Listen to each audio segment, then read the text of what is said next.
الحمد لله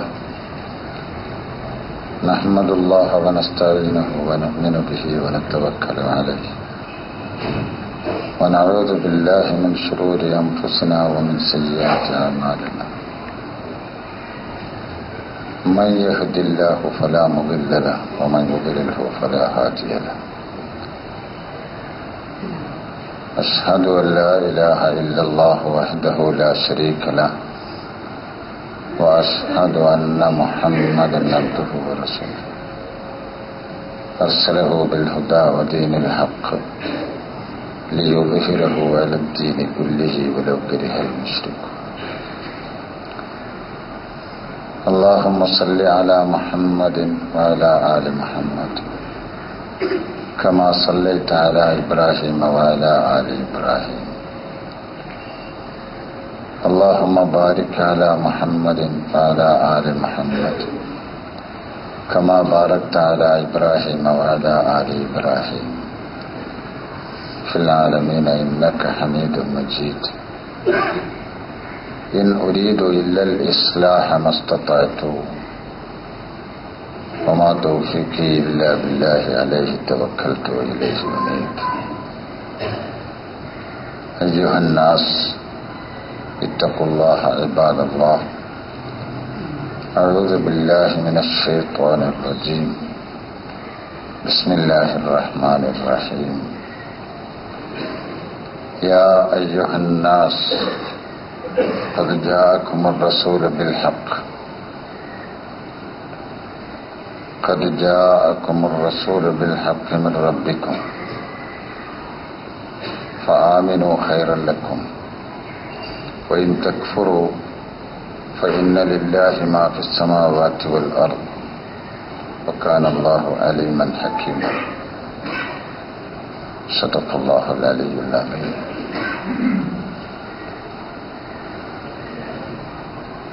സഹോദര സഹോദരിമാരെ, അള്ളാഹുവിൻ്റെ കൽപ്പനകൾ മനസ്സിലാക്കി അംഗീകരിച്ച് ജീവിക്കണമെന്ന് ആദ്യമായി വസിയത്ത്.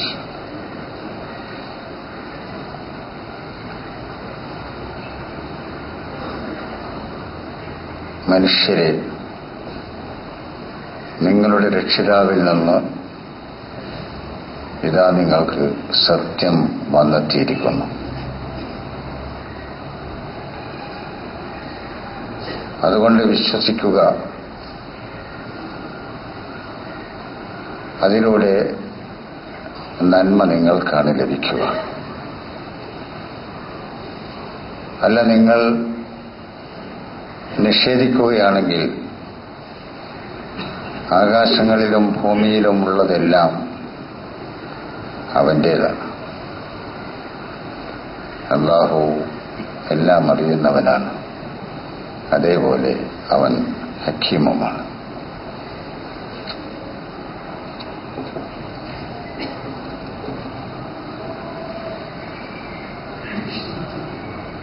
സൂറത്തു നിസായില്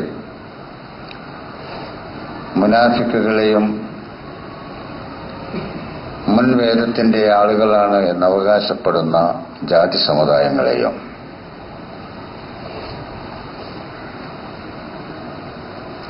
അതേപോലെ മോമിനുകളാണ് എന്നവകാശപ്പെട്ടുകൊണ്ട് പ്രവാചകന്റെ കൂടെ ജീവിച്ചിരുന്ന ജനവിഭാഗങ്ങളിൽ ദുർബലരായ ആളുകളെയും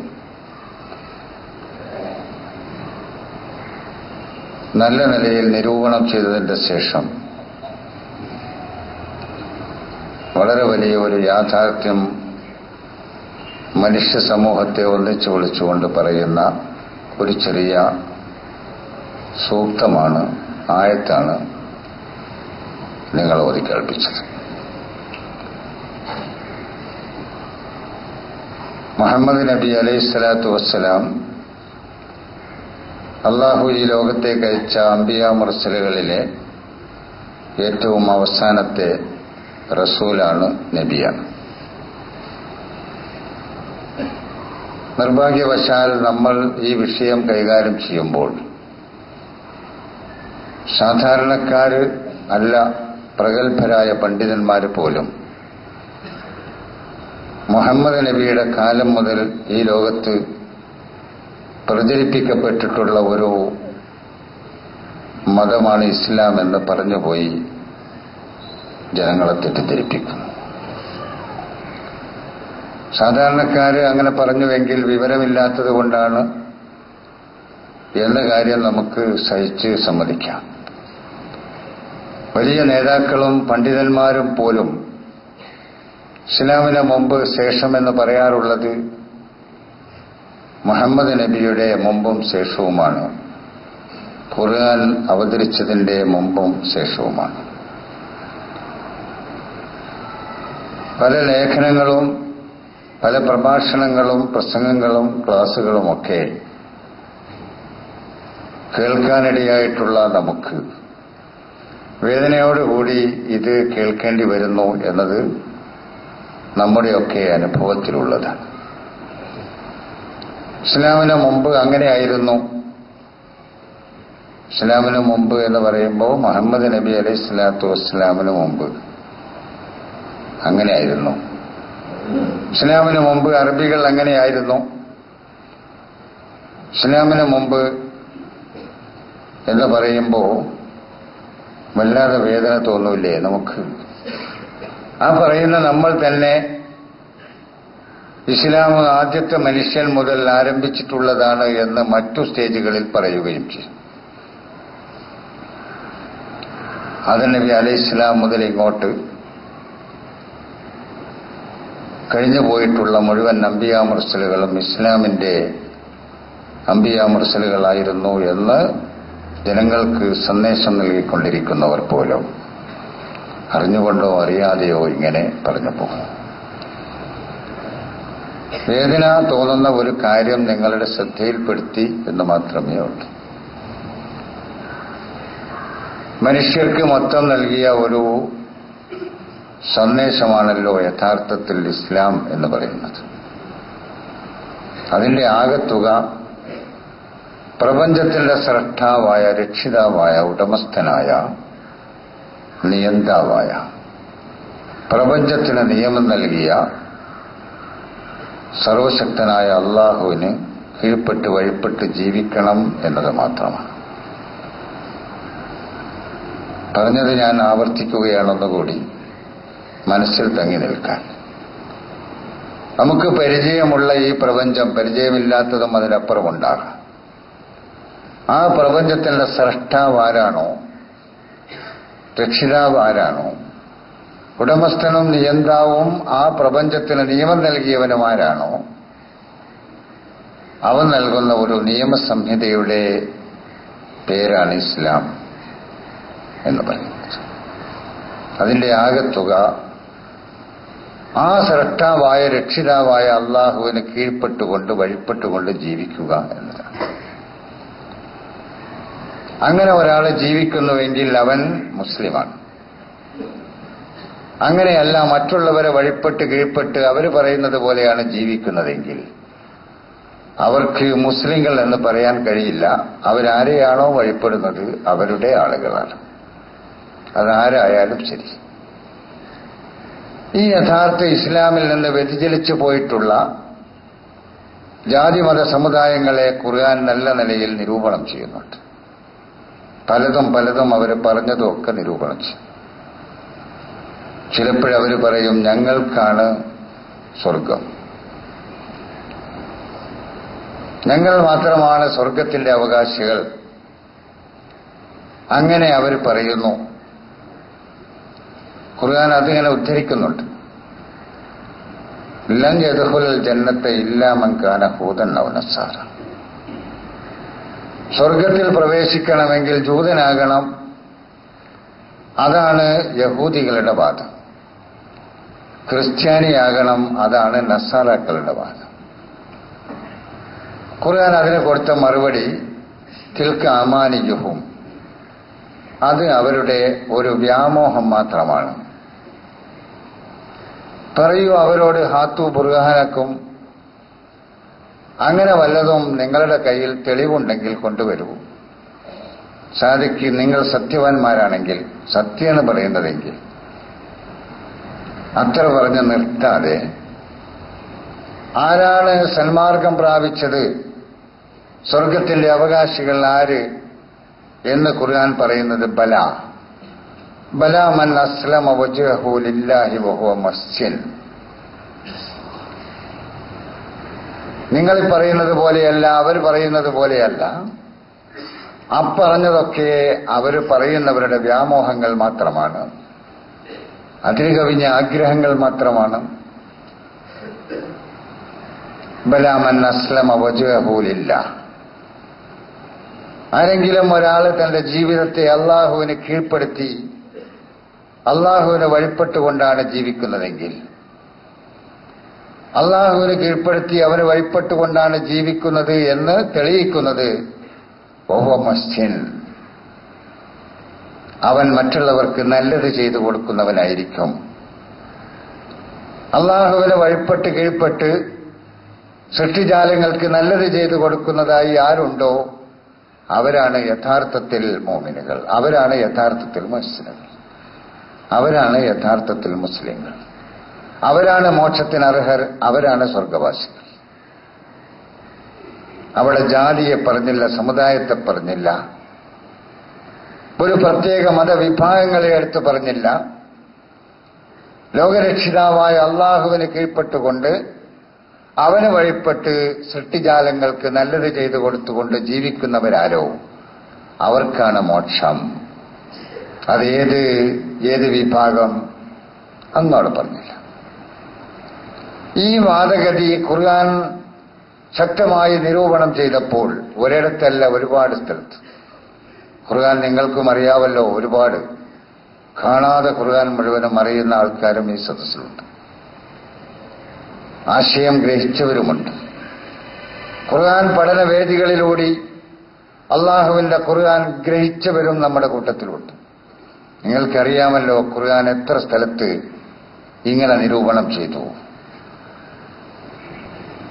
നിങ്ങൾ ജൂതന്മാരാകൂ എന്നാൽ സന്മാർഗം പ്രാപിക്കാം, ക്രിസ്ത്യാനികളാകൂ എന്നാൽ സന്മാർഗം പ്രാപിക്കാം. ഹൂനോ ഹൂദൻ ഔ നസാറ തഹ്തദൂ. ഖുൽ ബൽ മില്ലത്തെ ഇബ്രാഹിം ഹനീഫൻ. സന്മാർഗമാണോ പ്രാപിക്കേണ്ടത് എങ്കിൽ നിങ്ങളൊരു ജാതിയായി തീരുകയല്ല വേണ്ടത്, ഒരു സമുദായത്തിൽ അംഗമായി തീരുകയല്ല വേണ്ടത്. ഖുൽ ബൽ മില്ലത്തെ ഇബ്രാഹിം ഹനീഫൻ. കളങ്കരഹിതമായി ജീവിച്ച, കൃത്രിമമില്ലാതെ ജീവിച്ച ഇബ്രാഹിമിന്റെ മാർഗം പിൻപറ്റി ജീവിക്കാൻ നിങ്ങൾ തയ്യാറാകൂ, എന്നാൽ നിങ്ങൾക്ക് സന്മാർഗം പ്രാപിക്കാം. ഖുൽ ബൽ മില്ലത്തെ ഇബ്രാഹിം ഹനീഫൻ. നിഷ്കളങ്കനായിരുന്നു അദ്ദേഹം. അദ്ദേഹത്തിന്റെ സവിശേഷത വമാ കാന മിനൽ മുശ്രിക്കീൻ. അദ്ദേഹം അംഗീകരിച്ച പടച്ചതമ്പുരാനിൽ ഒരു വിധത്തിലും ഒരു പങ്കാളിയെയും അദ്ദേഹം സ്വീകരിച്ചിട്ടുണ്ടായിരുന്നില്ല എന്നതാണ്. അനുകൂലവും പ്രതികൂലവുമായ സാഹചര്യങ്ങളിൽ ജീവിച്ച് ഏകാധിപതികളായ ഭരണാധികാരികളുടെ മുമ്പിലും പുരോഹിതന്മാരുടെ മുമ്പിലുമൊക്കെ നിലയുറപ്പിച്ച ഒരു ദൂതനായിരുന്നല്ലോ ഇബ്രാഹിം അലൈഹിസ്സലാം. അദ്ദേഹത്തിന്റെ പ്രതികൂല സാഹചര്യത്തിലോ അനുകൂല സാഹചര്യത്തിലോ ആരെയും അദ്ദേഹം പങ്കുചേർത്തില്ല, ശിർക്ക് വെച്ചില്ല. അള്ളാഹുവിന്റെ സഹായം എനിക്ക് വേണം, കാര്യങ്ങൾ നടത്തിക്കൊണ്ടുപോകുവാൻ എനിക്ക് നമ്രൂദിന്റെ സഹായവും വേണം, കുറച്ചുകൂടി ആളുകളുടെ മനസ്സുകളിലേക്ക് ഇറങ്ങി വരാൻ പുരോഹിതന്മാരുടെ സഹായവും എനിക്ക് വേണം എന്ന് നമ്മളെപ്പോലെ ആ മഹാനായ ഇബ്രാഹിം നബി അലൈഹി ഇസ്ലാം പറഞ്ഞില്ല. എനിക്ക് അള്ളാന്റെ സഹായം മതി, എനിക്കത് മതി, വേറെ ആരും വേണ്ട. ഇടതുഭാഗത്ത് നമ്രൂദും വലതുഭാഗത്ത് ആസറുമുണ്ട്, എനിക്ക് അവരെ ആവശ്യമില്ല, എനിക്ക് അവരെ വേണ്ട. അള്ളാഹുവിന്റെ മലക്കുകളുണ്ട്, അവരെയും എനിക്ക് വേണ്ട, എനിക്ക് അള്ളാഹു മതി. അമ്മായിലേക്ക് ഫല. ഭൂലോകത്ത് ഞാൻ കാണുന്ന എല്ലാം അള്ളാഹു സൃഷ്ടിച്ച അള്ളാഹുവിന്റെ അടിയാറുകൾ മാത്രമാണ്. ഞാനും അള്ളാഹുവിന്റെ ഒരു അടിമ മാത്രമാണ്. അമ്മായിലേക്ക് ഫല. നിന്നെ എനിക്ക് വേണ്ട, അതാണ് വമാ കാന മിനൽ മുശ്രിക്കീൻ. അവിടെ എത്തിച്ചേരാൻ ഏത് ജാതി സമുദായത്തിൽപ്പെട്ടവരാണെങ്കിലും അവന് കഴിഞ്ഞോ എങ്കിൽ അവൻ ബലാ മൻ അസ്ലമ വജ്ഹഹു ലില്ലാഹി വഹുവ മുസ്ലിം, അവനാണ് മുസ്ലിം. ഇവിടുന്നൊക്കെ ഒരുപാട് അകന്നുപോയില്ലേ നമ്മൾ? മോമിനുകളായ നമ്മൾ അകന്നുപോയില്ലേ? നമ്മൾ എല്ലാ അണ്ടനും അടകോടനും എല്ലാ മുക്കിലും മൂലയിലും ഒച്ചയുണ്ടാക്കുന്നവനുമൊക്കെ നമുക്കെതിരിൽ നിലയുറപ്പിച്ചവരാണെന്ന് കരുതി അല്ല വിശ്വസിച്ച്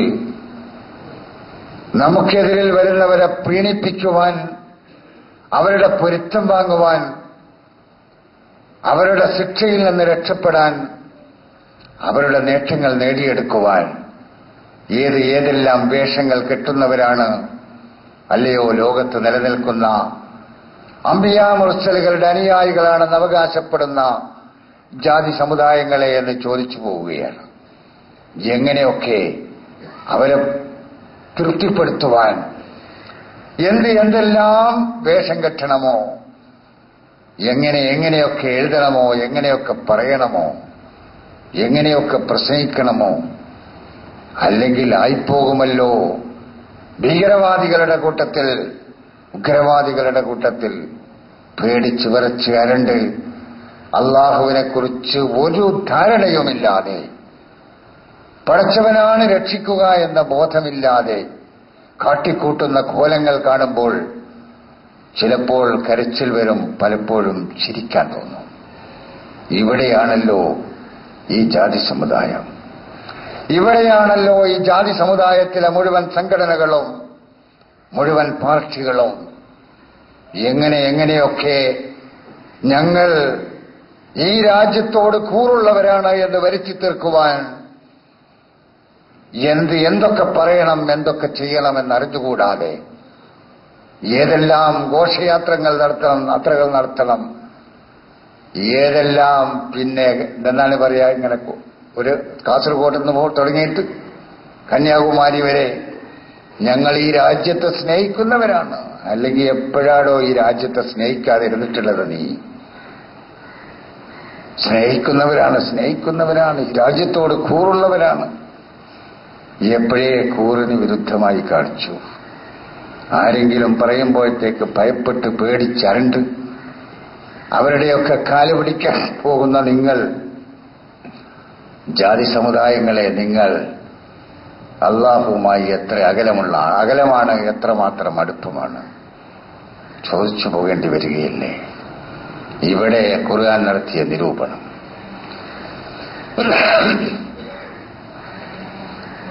12 പ്രവാചകന്മാരെ എണ്ണി പറഞ്ഞു അല്ലാഹ്. 12 ദൂതന്മാരെ. ഇന്നാ ഉഹൈനാ ഇലൈക കമാ ഉഹൈനാ ഇലാ നൂഹിൻ വന്നബിയ്യീൻ.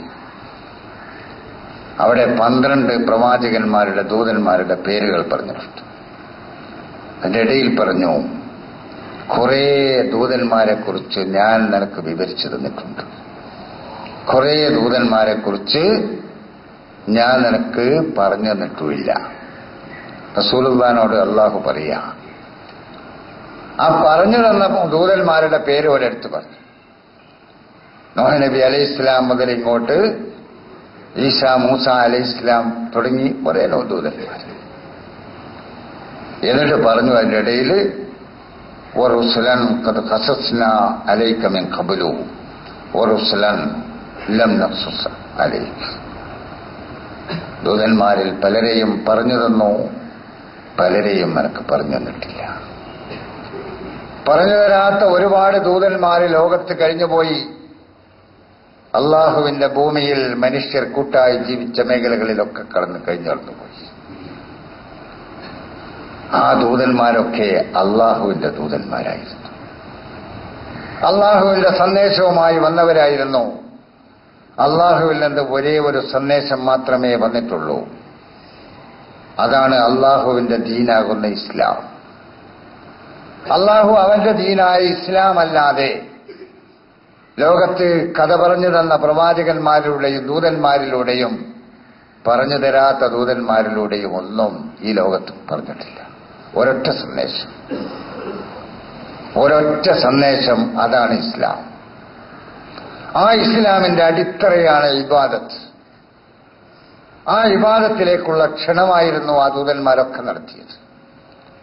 ഖുർആൻ പരിശോധിച്ചാൽ, ഖുർആൻ അറിയുന്ന നിങ്ങൾക്കത് വേഗം മനസ്സിലാവും. സൂറത്ത് ഹൂദിലൂടെയും സൂറത്തുൽ അറാഫിലൂടെയുമൊക്കെ അള്ളാഹു പരിചയപ്പെടുത്തിയ ദൂതന്മാരെ കുറിച്ച് പറയുമ്പോൾ, യാ ഖൗമി ഇബ്ദുല്ലാഹ മാ ലക്കും മിൻ ഇലാഹിൻ ഗൈറുഹു, എന്റെ ജനങ്ങളെ, നിങ്ങൾ അള്ളാഹുവിന് വഴിപ്പെട്ട് ജീവിക്കുകയും വഴിപ്പെടുവാൻ അർഹനായി അള്ളാഹു അല്ലാതെ മറ്റാരുമില്ല. ഉണ്ടോ? ഞാൻ ആരെങ്കിലും വഴിപ്പെടുന്നുണ്ട്? വഴിപ്പെടുവാൻ അർഹത ഉണ്ടെങ്കിലല്ലേ. ഞാനൊരു മനുഷ്യനെ വഴിപ്പെടുകയാണെങ്കിൽ അവനും ഞാനും ഉമ്മയുടെ ഗർഭാശയത്തിൽ നിന്നൊരുപോലെ ഉള്ള അവയവങ്ങളുമായി വന്നവരല്ലേ. എന്തെങ്കിലും അവൻ പ്രത്യേകമായി വല്ലതും കൊണ്ടുവന്നോ? അവൻ വന്ന് വീണ, അല്ലെങ്കിൽ അവൻ പിറന്ന് വീണ വീട് ചിലപ്പോൾ ചിലത് കുടിലായിരിക്കും, മറ്റത് വലിയ കൊട്ടാരത്തിലായിരിക്കും. വന്നതൊരുപോലെയല്ലേ. പിന്നെ ഞാൻ വന്നപ്പോഴും അവൻ വന്നപ്പോഴും എന്ത് വ്യത്യാസം? അവന് 2 കൈ, 2 കാല്, 2 കണ്ണ്. എനിക്കും അത് തന്നെ. പിന്നെ ഞാൻ എന്തിന് അവന് വഴിപ്പെടണം? വഴിപ്പെടുവാനുള്ള അവന്റെ അർഹത എന്താണ്? അവന്റെ വഴിയിൽപ്പെട്ടുകൊണ്ട് ഞാൻ ജീവിക്കുവാൻ അവനുള്ള അർഹത എന്താണ്? എന്നേക്കാൾ അവനുള്ള യോഗ്യത എന്താണ്? അതുകൊണ്ട് മാലക്കും മിൻ ഇലാഹിൻ ഗൈറുഹു, ആ അല്ലാഹുവല്ലാതെ വഴിപ്പെടുവാൻ അർഹനായി മറ്റാരുമില്ല. യാ അയ്യുഹന്നാസ് ഉഅ്ബുദൂ റബ്ബക്കും അല്ലദീ ഖലഖക്കും, നിങ്ങളെ പടച്ച നിങ്ങളുടെ രക്ഷിതാവിന് നിങ്ങൾ വഴിപ്പെട്ട് ജീവിക്കുകയും. ഖുർആനിൽ നമുക്ക് നൽകിയ സന്ദേശം മനുഷ്യരെ മൊത്തം വിളിച്ചുകൊണ്ട്, അതാണ് ഇസ്ലാമിന്റെ അടിസ്ഥാനം. അൽ ഇബാദത്തു ലില്ലാഹി വഹ്ദഹു, അള്ളാഹുവിനെ മാത്രം വഴിപ്പെട്ടുകൊണ്ട് ജീവിക്കുക, അള്ളാഹുവിന്റെ വഴിയിൽപ്പെട്ടുകൊണ്ട് ജീവിക്കുക. വേറുള്ളവരുടെ വഴിയിൽ പോകരുത്. പോയാൽ പിഴച്ചു പോകും, തെറ്റിപ്പോകും. ഇതാണ് പടച്ച തമ്പുരാന്റെ ദീനിന്റെ ആകത്തുക. ആ ദീനിനെ ദീനായി കാണാതെ, അതൊരു സന്ദേശമായി കാണാതെ, അതൊരു ദർശനമായി കാണാതെ, ഒരു ജീവിത വ്യവസ്ഥിതിയായി കാണാതെ, അതിനെ രാജാക്കന്മാരുടെ കാലഘട്ടങ്ങളിൽ ജീവിച്ചവർ മതമാക്കി മാറ്റി. അവരാണ് ലോകത്ത് ഈ ഫസാദ് മുഴുവൻ. രാജാക്കന്മാർ ഈ ദീൻ കൈകാര്യം ചെയ്തു പോയി എന്നതാണ് ഈ ദീനിന് അലങ്കോലപ്പെടാനുണ്ടായ കാരണം.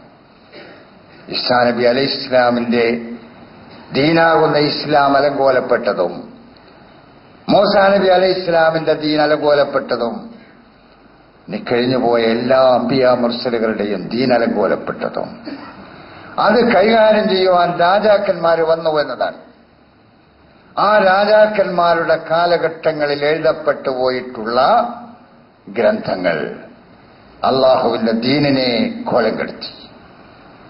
മുഹമ്മദ് നബി അലൈഹിസ്സലാത്തു വസ്സലാമിന്റെ അവസാനമായി ലോകത്തിന് നൽകിയ ആ ദീനിനെയും കോലം കെടുത്തിയത് രാജാക്കന്മാരത് കൈകാര്യം ചെയ്യാൻ തുടങ്ങിയപ്പോഴാണ്. ഉമവി സാമ്രാജ്യവും അബ്ബാസി സാമ്രാജ്യവും, പിന്നെ അതുപോലെ അതിനുശേഷം വന്നിട്ടുള്ള മുഴുവൻ അലവലാതി സാമ്രാജ്യങ്ങളും ഇസ്ലാമിന്റെ ഖിലാഫത്തായി മനസ്സിലാക്കിക്കൊണ്ട് ലോക മുസ്ലിം ജാതി സമുദായം അതിന്റെ പിന്നാലെ പോയപ്പോൾ അവരുടെ കാലത്ത് എഴുതപ്പെട്ടിട്ടുള്ള കിതാബുകൾ, ഗ്രന്ഥങ്ങൾ അള്ളാഹുവിന്റെ ദീനിനെ കോലം കെടുത്തി. ഒരു വലിയ മഹാഭാഗ്യമെന്ന് പറയാം, അള്ളാഹുവിന്റെ ഖുർആനിൽ കൈകടത്തുവാൻ സാധിച്ചില്ല എന്ന് പറഞ്ഞാൽ അത് മനുഷ്യരുടെ മനസ്സുകളിലും ഖുർആനിലും അങ്ങനെ തന്നെ നിലനിന്നു പോന്നു. വേറെ ഏതെങ്കിലും ഇവിടെ ഉണ്ടോ? തൗറാത്ത് അള്ളാഹുവിന്റെ വേദഗ്രന്ഥമല്ലേ? ഇഞ്ചീൽ അള്ളാഹുവിന്റെ സന്ദേശത്തിന്റെ സമാഹാരമല്ലേ? ഉണ്ടോ ലോകത്ത് തൗറാത്ത്? ഉണ്ടോ ഇഞ്ചീൽ? ഉണ്ടോ സബൂർ? ഇബ്രാഹിം നബി അലൈഹി ഇസ്ലാമിന്റെ സ്വഹഫുകൾ ഉണ്ടോ? നോഹ നബി അലൈഹി ഇസ്ലാമിന്റെ സന്ദേശത്തിന്റെ സമാഹാരം ഇവിടെ ഉണ്ടോ? ഇല്ല. ഉണ്ടിവിടെ ബൈബിൾ. ബൈബിൾ ആരതാണെന്ന് ചോദിച്ചാൽ അത് മത്തായില്ലേ? ലുക്കോസിന്റെ, ബുത്രുസിന്റെ, ബർണബാസിന്റെ.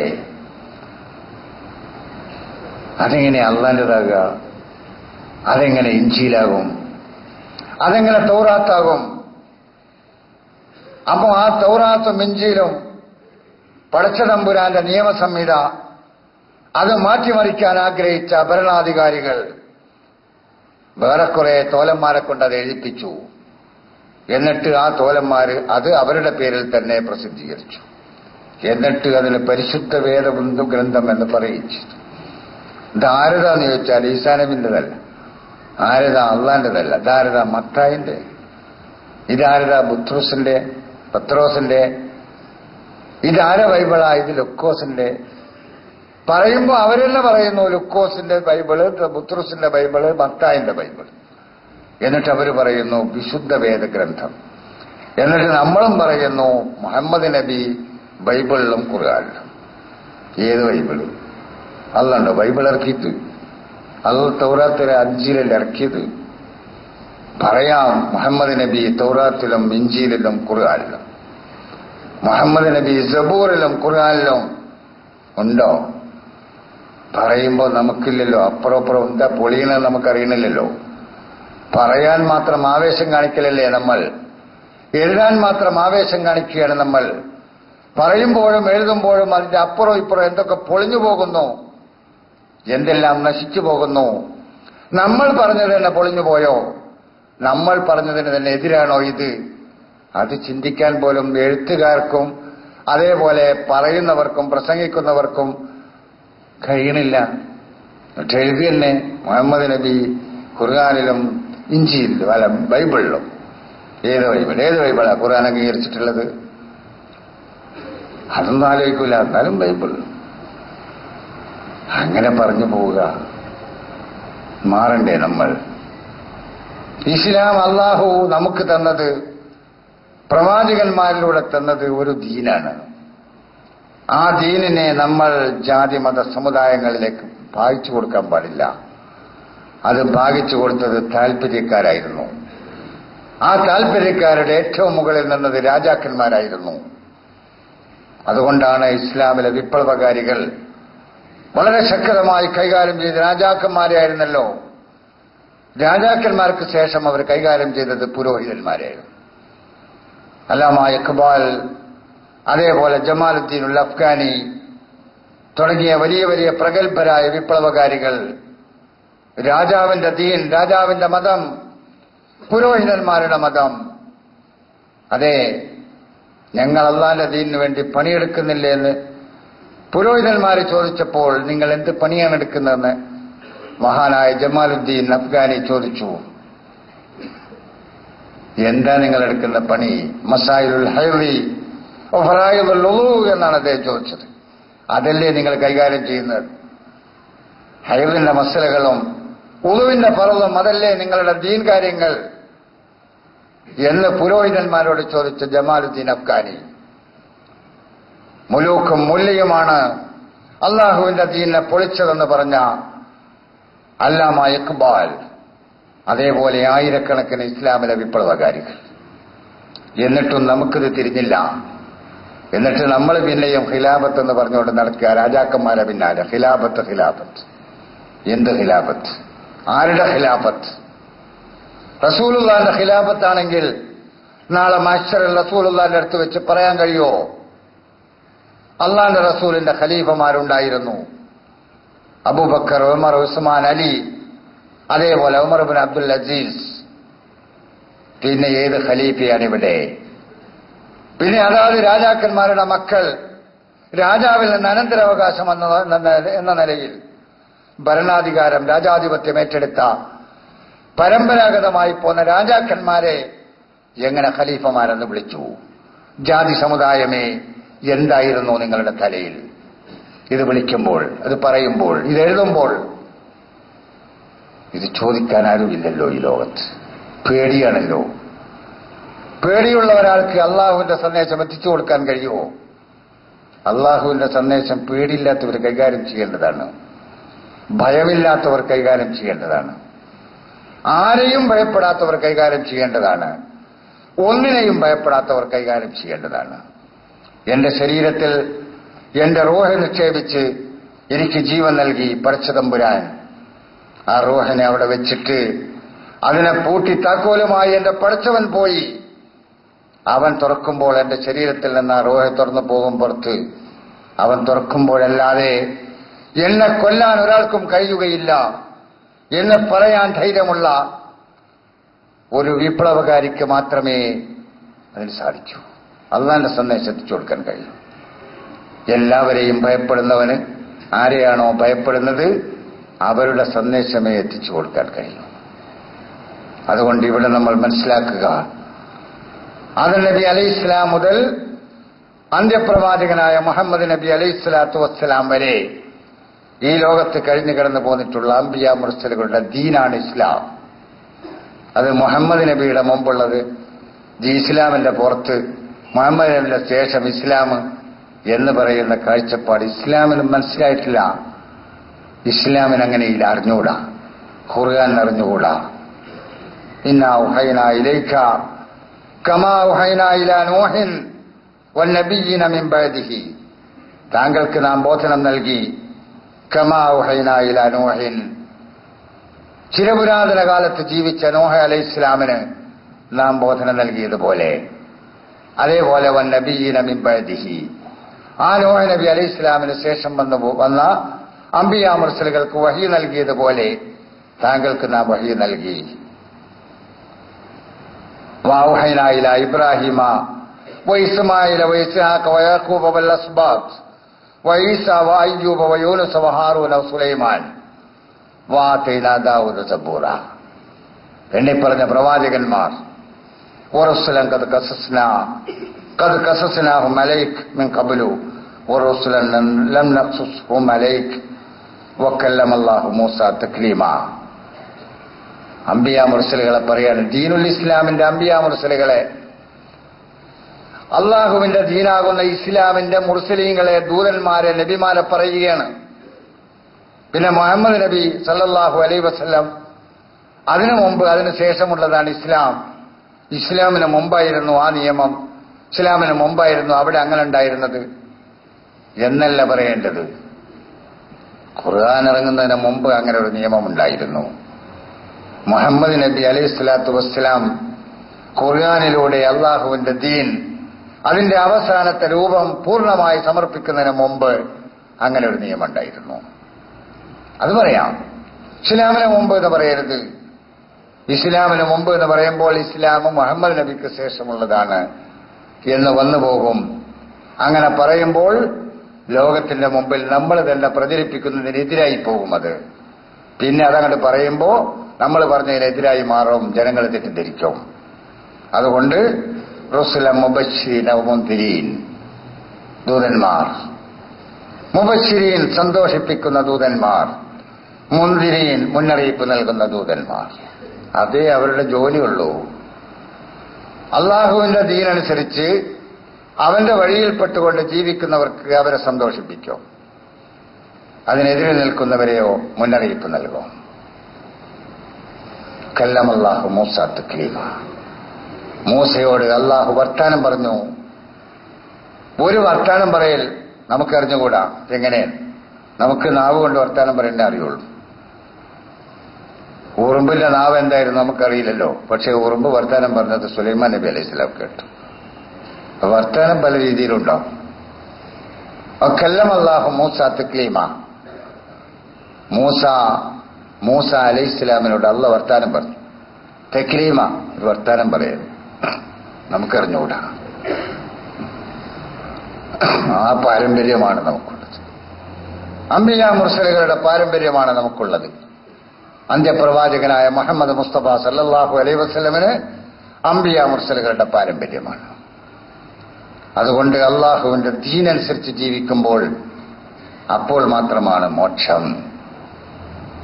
അള്ളാഹുവിന്റെ ദീനനുസരിച്ച് ജീവിക്കുക, അള്ളാഹുവിനെ അംഗീകരിച്ച് അവന്റെ വഴിയിൽപ്പെട്ടുകൊണ്ട് ജീവിക്കുകയും ജീവിക്കുമ്പോൾ അള്ളാഹുവിന്റെ വഴിയിലാണെന്ന് മറ്റുള്ളവർക്ക് ബോധ്യപ്പെടുന്ന കർമ്മങ്ങൾ ചെയ്യുകയും മഹ്സിൻ, പടച്ചതമ്പുരാന്റെ ജീവജാലങ്ങൾക്കും സൃഷ്ടിജാലങ്ങൾക്കും ഉപകാരപ്പെടുന്ന നല്ലതായ പണികൾ ചെയ്തുകൊണ്ട് ജീവിക്കുക. എന്നാൽ അവർക്ക് അള്ളാഹുവിന്റെ അംഗീകാരമുണ്ട്, പ്രതിഫലമുണ്ട്. അതില്ലേ? ഏത് ജാതി സമുദായത്തിൽ ജനിച്ചതുകൊണ്ടോ അള്ളാഹുവിന്റെ അടുത്തൊരു അംഗീകാരവും ഉണ്ടാവുകയില്ല, ഉണ്ടായിട്ടുമില്ല, ഇതുവരെ ഉണ്ടാവുകയുമില്ല. അള്ളാഹു നമ്മെ അവന്റെ ദീൻ മനസ്സിലാക്കി അംഗീകരിച്ച് ജീവിക്കുന്ന സൽജനങ്ങളുടെ കൂട്ടത്തിൽ ഉൾപ്പെടുത്തുമാറാകട്ടെ. വാഹിറു ദുആ.